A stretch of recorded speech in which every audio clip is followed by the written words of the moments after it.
যদি কেউ বলে অমুক অমুক ঈশ্বর, যদি কোনো ব্যক্তি 4 লাইনের সঙ্গে ঈশ্বর প্রমাণিত হন, তাহলে মুসলিমদের তা মেনে নিতে কোনো আপত্তি নেই যে তিনি ঈশ্বর।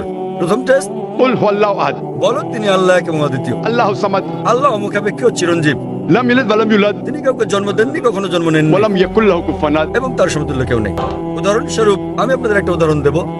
কিছু মানুষ আছে যারা বলে ভগবান রজনীশ ঈশ্বর।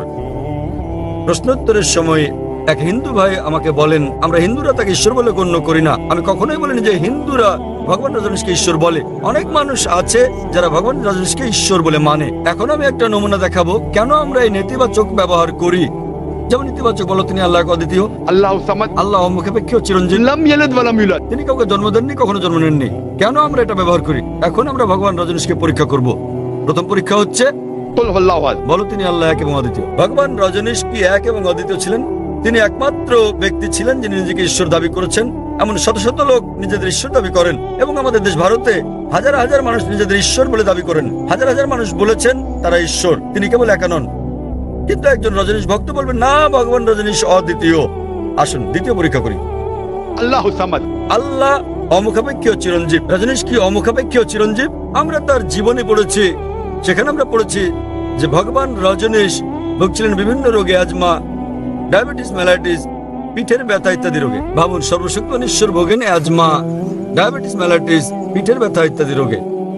তৃতীয় পরীক্ষা, লাম ইয়ালিদ ওয়া লাম ইউলাদ, তিনি কাউকে জন্ম দেননি, জন্ম নেননি।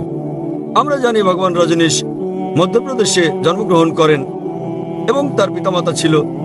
আর 1981 সালে তিনি আমেরিকা যান এবং হাজার হাজার আমেরিকানকে তার ভক্ত বানান, এবং অরেগন রাজ্যে তিনি নতুন সেন্টার চালু করেন, নাম রজনীশপুরম।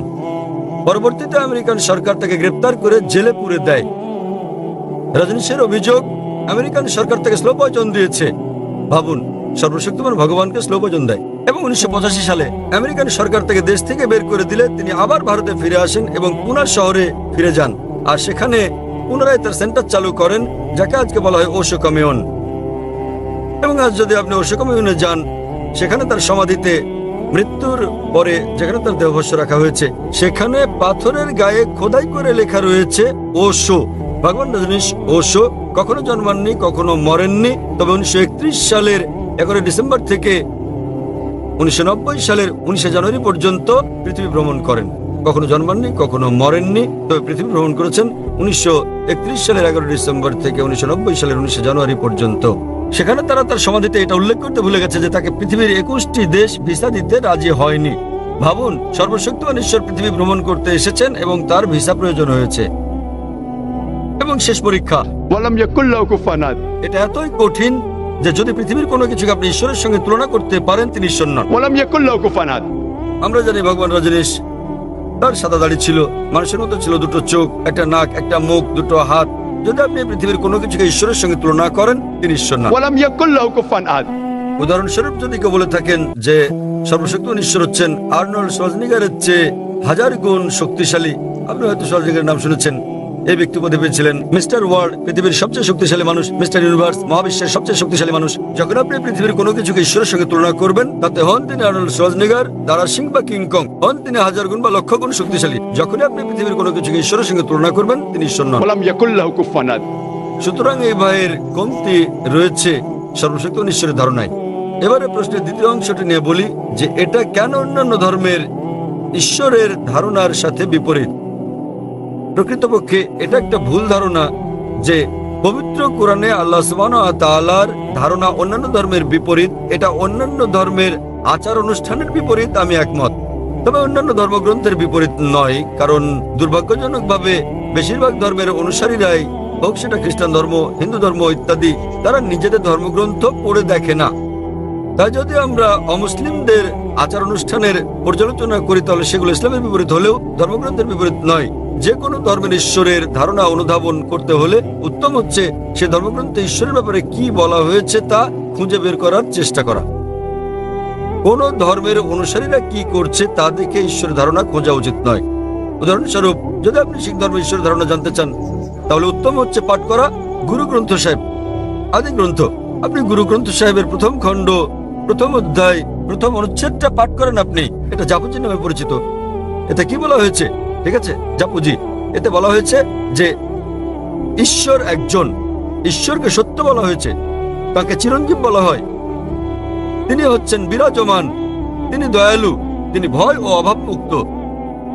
আর শিখ ধর্ম অনুযায়ী শিখ ধর্মের মানুষ এক ঈশ্বরে বিশ্বাস করে, তারা মূর্তি পূজা বিশ্বাস করে না, তারা অবতারবাদে বিশ্বাস করে না। আর প্রকাশ্যে তাকে এক ওমকারা বলা হয় এবং অপ্রকাশ্যে তাকে ওমকারা বলা হয়। এবং শিখ ধর্মগ্রন্থ পাঠ করলে দেখবেন সেখানে সর্বশক্তিমান স্রষ্টার বিভিন্ন গুণাবলী আছে। যদি শিখ ধর্ম পড়েন, সর্বশক্তিমান ঈশ্বরকে বলা হচ্ছে সত্যনামা, তাকে পবিত্র নামে ডাকা হয়েছে। তাকে বলা হয়েছে কর্তার অর্থাৎ স্রষ্টা, তাকে বলা হয়েছে রহিম মানে দয়ালু, তাকে বলা হয়েছে করিম অর্থাৎ দাতা, তাকে আরো বলা হয়েছে ওয়াহে গুরু অর্থাৎ একক সত্য ঈশ্বর। সুতরাং ধর্মগ্রন্থের দিক দিয়ে শিখ এবং ইসলাম ধর্মে ঈশ্বরের ধারণা একই। অনুরূপভাবে হিন্দু ধর্মের কথায় আসি, হিন্দু ধর্মেও যদি হিন্দু ধর্মগ্রন্থ পড়েন, পরিষ্কার উল্লেখ আছে উপনিষদে, ছান্দোক্য উপনিষদ অধ্যায় নম্বর 6 অনুচ্ছেদ নম্বর 2 শ্লোক নম্বর 1, एकम एविद्वितीयम। ঈশ্বর এক এবং অদ্বিতীয়। এটা আরো উল্লেখ আছে শ্বেতাশ্বেত উপনিষদে অধ্যায় নম্বর 6 অনুচ্ছেদ নম্বর 9। नाचस्य कसिज जनिता न च दीपा। মহান ঈশ্বরের তার কোনো পিতা মাতা নেই, তার কোনো কর্তা নেই, তার কোনো প্রভু নেই। এছাড়া উল্লেখ আছে শ্বেতাশ্বেত উপনিষদে অধ্যায় নম্বর 4 শ্লোক নম্বর 19 এবং যজুর্বেদ অধ্যায় নম্বর 32 অনুচ্ছেদ নম্বর 3। न तस्य प्रतिमा अस्ति। মহান ঈশ্বরের কোনো প্রতিমা নেই। সংস্কৃত ভাষায় প্রতিমা মানে হচ্ছে প্রতিবিম্ব, আলোকচিত্র, অঙ্কনচিত্র, ছবি, প্রতিকৃতি, প্রতিমা, মূর্তি, ভাস্কর্য। তাই এখানে বলা হয়েছে न तस्य प्रतिमा अस्ति। মহান ঈশ্বরের কোনো প্রতিবিম্ব নেই, প্রতিকৃতি নেই, আলোকচিত্র নেই, ভাস্কর্য নেই, প্রতিমা নেই, পুতুল নেই, মূর্তি নেই। তবুও দুর্ভাগ্যজনকভাবে দেখা যায় যে হিন্দুরা এখনো প্রতিমা পূজা করে। এজন্য কাকে দোষ দেবেন? আমি বেদের উদ্ধৃতি দিচ্ছি। হিন্দুদের সকল ধর্মগ্রন্থগুলোর মধ্যে বেদ হচ্ছে সর্বশ্রেষ্ঠ গ্রন্থ, কিন্তু তাও আপনি লক্ষ্য করবেন যে হিন্দুরা এখনো প্রতিমা পূজা করছে। কেন? কারণ হিন্দু ধর্মের পণ্ডিতেরা বলেন যে দেখো জাকির ভাই, তুমি জানো নিম্ন শ্রেণীর লোকেরা এগুলো বুঝতে চায় না, তাই মনোনিবেশের জন্য আমাদের প্রতিমা প্রয়োজন হয়। আমরা সচেতনতার উচ্চ পর্যায়ে পৌঁছানোর পর আর প্রতিমার প্রয়োজন হয় না। তখন আমি বললাম হিন্দু পণ্ডিতকে, আমরা মুসলিমরা ইতোমধ্যে সচেতনতার উচ্চ পর্যায়ে পৌঁছে গেছি। এটা হচ্ছে হিন্দু ধর্মের ভিত্তি, বেদের ভিত্তি। কিন্তু হিন্দু ধর্মের আর্য সমাজের মতো কিছু গোত্র আছে যারা প্রতিমা পূজা নিন্দা করে। একইভাবে যদি খ্রিস্ট ধর্মের দিকে তাকান, খ্রিস্টানদের ধর্মগ্রন্থ পড়েন, দেখবেন খ্রিস্ট ধর্মগ্রন্থ মূর্তি পূজার বিরোধী। তবুও আপনি দেখেন যে ক্যাথলিকরা তারা ঈশ্বরের চিত্র তৈরি করে এবং বলে যীশু খ্রিস্ট তারপর শান্তি প্রসূতক হচ্ছেন সর্বশক্তিমান ঈশ্বর। তাহলে যা বোঝা গেল তা হচ্ছে খ্রিস্টানদের ধর্মগ্রন্থ অনুযায়ী খ্রিস্টবাদ ও ইসলাম, যীশু খ্রিস্ট তারপর শান্তি প্রসূতক শিক্ষা, এগুলো একই রকম। কিন্তু বেশিরভাগ খ্রিস্টান তারা একটা দাবি করে যীশু খ্রিস্ট নিজেকে ঈশ্বর বলে দাবি করেছিলেন। প্রকৃতপক্ষে বাইবেল পড়লে দেখবেন সম্পূর্ণ বাইবেলের মধ্যে কোথাও এমন একটিও স্পষ্ট উক্তি নেই যেখানে যীশু খ্রিস্ট নিজের মুখে বলেছেন যে আমি ঈশ্বর অথবা আমার উপাসনা করো। যদি কোনো খ্রিস্টান বাইবেলের কোনো দ্ব্যর্থহীন স্পষ্ট উক্তি আমাকে দেখাতে পারেন যেখানে যীশু খ্রিস্ট তারপর শান্তি প্রসূতক নিজে বলেছেন যে আমি ঈশ্বর অথবা আমার উপাসনা করো, তাহলে আমি খ্রিস্টান ধর্ম গ্রহণ করতে প্রস্তুত আছি। প্রকৃতপক্ষে আপনি বাইবেল পড়লে দেখবেন স্পষ্টভাবে উল্লেখ করা হয়েছে গসপেল অফ জন অধ্যায় নম্বর 14 অনুচ্ছেদ নম্বর 28, যীশু খ্রিস্ট সাল্লাল্লাহু বলেন আমার পিতা আমার চেয়ে মহান। গসপেল অফ জন অধ্যায় নম্বর 10 অনুচ্ছেদ নম্বর 29, আমার পিতা সবার চেয়ে মহান। গসপেল অফ ম্যাথিউ অধ্যায় নম্বর 12 অনুচ্ছেদ নম্বর 28, ঈশ্বরের আত্মার সাহায্যে আমি শয়তানদের বিতাড়িত করি। গসপেল অফ লুক অধ্যায় 11 অনুচ্ছেদ 20, আমি ঈশ্বরের আঙ্গুলের সাহায্যে শয়তানকে তাড়িয়ে দিই। গসপেল অফ জন অধ্যায় নম্বর 5 অনুচ্ছেদ 30, আমি নিজে থেকে কিছু করতে পারি না, আমি যেমন শুনি তেমন বিচার করি এবং আমার বিচার ন্যায্য। আমি আমার ইচ্ছা পূরণ করি না, আমার পিতার ইচ্ছা আমি পূরণ করি। যে ব্যক্তি নিজের ইচ্ছা পূরণ করে না, ঈশ্বরের ইচ্ছা পূরণ করে, সে একজন মুসলিম। তাই যীশু খ্রিস্ট সাল্লাল্লাহু আলাইহি ছিলেন একজন মুসলিম। তিনি কখনোই নিজেকে ঈশ্বর দাবি করেননি এবং তা স্পষ্টভাবে উল্লেখ আছে বুক অফ অ্যাক্টস অধ্যায় নম্বর 2 অনুচ্ছেদ নম্বর 22, হে ইসরায়েলগণ তোমরা শোনো, নাজারেতের যিশু এক ব্যক্তি যাকে ঈশ্বর তোমাদের মধ্য থেকে মনোনীত করেছেন। ঈশ্বর তাকে দিয়ে অনেক অলৌকিক কাজ করিয়েছেন এবং তোমরা তার সাক্ষী। তোমাদের মধ্যে হতে ঈশ্বর মনোনীত এক ব্যক্তি, ঈশ্বর তাকে দিয়ে অনেক অলৌকিক কাজ করিয়েছেন এবং তোমরা তার সাক্ষী। তাই যদি আপনি বাইবেল পড়েন দেখবেন ইহুদি এবং খ্রিস্টান ধর্মে তারা এক ঈশ্বরে বিশ্বাস করে যার কোনো প্রতিমূর্তি নেই। এটা পরিষ্কার ভাবে উল্লেখ আছে বুক অফ ডিউটেরোনমিতে অধ্যায় নম্বর 5 অনুচ্ছেদ নম্বর 7 থেকে 9। এখানে বলা হয়েছে যে আমি ছাড়া তোমাদের আর কোনো ঈশ্বর নেই। তোমরা ঊর্ধ্বলোকের স্বর্গ, নিচের মর্ত ও পৃথিবীর নিচের পানিতে থাকা কোনো কিছুর চিত্র খোদাই করো না। তাদের সামনে তোমরা কখনো মাথা নত করবে না, তাদের উপাসনা করবে না, কারণ আমি তোমাদের ঈশ্বর, তোমাদের প্রভু ঈশ্বরান্বিত ঈশ্বর। আরো জানতে আপনি আমার ছেলের বক্তৃতা শুনতে পারেন। আগামীকাল আমার ছেলে 3:45 বিস্তারিত বক্তব্য রাখবে, বিষয় একই। আমার এই আলোচনায় বিশ্বের প্রধান প্রধান ধর্মে ঈশ্বরের ধারণা, এবং আপনি বুঝতে পারবেন এটা একই রকম। আমরা যেমন এক ঈশ্বরে বিশ্বাস করি যার কোনো চিত্র নেই, এবং আমরা কেবল তারই উপাসনা করি, অন্য কারো নয়। আশা করি উত্তরটা পেয়েছেন। আপনাকে অনেক ধন্যবাদ, এবং আপনি আমার জন্য বলেছেন, কারণ ঈশ্বরের সংজ্ঞা যা দিয়েছেন তাতে শিখ মতবাদে যা আছে তা ইসলামের সাথে তুলনা করা হয়েছে। এবার আপনি। হ্যালো, আমার নাম মহেশ মেহতা। আমি অবসরপ্রাপ্ত ব্যক্তি। আমি 15টি ইসলামী দেশ সফর করেছি। সর্বত্রই নারী পুরুষের জন্য নামাজের স্থান ভিন্ন, এমনকি মসজিদে নববীতে নারী ও পুরুষের নামাজের স্থান আলাদা। কারবালা, নাজ, কারমেইন, সামারা, দামেস্ক, মাসায়ও নারী পুরুষের নামাজের স্থান ভিন্ন। কিন্তু হজের সময় মিনা, মুজদালিফা, আরাফাত, সাফা, মারোয়া এবং কাবা শরীফ তাওয়াফ করার সময় নারী পুরুষ একসাথে অবস্থান করে, এবং জেরুজালেমের আল আকসা মসজিদের পাথরের গম্বুজ বাইতুল মুকদ্দাসে নারী পুরুষ একসঙ্গে অবস্থান করে কেন? ভাই মহেশ মেহতা একটা সুন্দর প্রশ্ন করেছেন, এবং আমরা মহেশ মেহতাকে জানি অনেক বছর ধরে। IRF এর শুরুর পর থেকেই মাশাআল্লাহ তিনি এমন ব্যক্তি যিনি একজন অমুসলিম হয়েও আমাদের ক্যাসেট নিয়ে থাকেন। 1991 সালে আমরা যখন শুরু করি তখন থেকে বেশিরভাগ ক্যাসেটই তিনি নিয়েছেন, এবং আমার ধারণা তিনি যে কোনো মুসলমানের চেয়ে IRF এর ক্যাসেট বেশি দেখেছেন। তিনি প্রশ্ন করেছেন যে তিনি যখন বিশ্বের বিভিন্ন মসজিদে গেছেন, বেশিরভাগ জায়গায় নারী এবং পুরুষের নামাজের এলাকা আলাদা আলাদা। তবে যখন তিনি হজ দেখেছেন তখন তিনি দেখেছেন যে মক্কা, মিনা, মুজদালিফায় নামাজের জায়গায় একই, নারী ও পুরুষ একসাথে আলাদা আলাদা নয়। ভাই যেটা বুঝতে পারেননি তা হচ্ছে সর্বত্রই, এমনকি মক্কা, এমনকি মুজদালিফা, এমনকি মিনায় নামাজের জায়গা আলাদা আছে। তবে পরিস্থিতির কারণে, উদাহরণস্বরূপ যখন আমরা মক্কা যাই এবং সেখানকার একটা গুরুত্বপূর্ণ করণীয় তাওয়াফ করা, যখন তাওয়াফ করা হয় তাওয়াফের জন্য নারী পুরুষের পৃথক কোনো জায়গা নেই। সে কারণে তাওয়াফের সময় নারী পুরুষের পৃথক এলাকা থাকে না। তবে তাওয়াফ শেষ হওয়ার পর স্বাভাবিকভাবেই নারী ও পুরুষের জন্য ভিন্ন ভিন্ন নির্ধারিত এলাকা রয়েছে, এমনকি মক্কাতেও। তবে যখন তাওয়াফ করা হয় তখন যদি নামাজের সময় হয়, কিছু কিছু মহিলা নির্ধারিত এলাকায় যেতে না পেরে তারা হয়তো এমন এলাকায় দাঁড়ান যা নারীদের জন্য নির্ধারিত নয়। সে কারণে এমন ঘটনা ঘটে। এরকম পরিস্থিতিতে আমরা দেখতে পাই কিছু কিছু মহিলা হয়তো পুরুষদের এলাকায় মিশে গেছে। তবে দূরবর্তী এলাকায় গেলে আপনি এটা দেখতে পাবেন, মাতাফ এলাকায় নয়। আপনি দেখবেন নারীদের জন্য পৃথক নির্ধারিত এলাকা রয়েছে এবং পুরুষদের জন্য আলাদা রয়েছে। সাধারণ মসজিদে আমাদের আছে, নারী ও পুরুষদের জন্য পৃথক প্রবেশদ্বার আছে। হারামে এমনকি নারীদের জন্য পৃথক এলাকা আছে।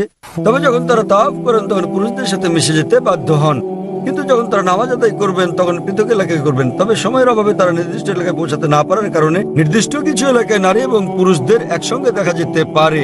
এরকম ঘটনা আপনারা দেখতে পাবেন মিনায়, একই রকম মুজদালিফায় এবং মিনায়ও আপনি নারী ও পুরুষের এক সারিতে দাঁড়িয়ে এরকম দেখতে পাবেন না, কারণ তারা ছড়িয়ে ছিটিয়ে থাকে। এটা একটা বড় এলাকা, কারণ তাদের পরিবারের সঙ্গে আসেন।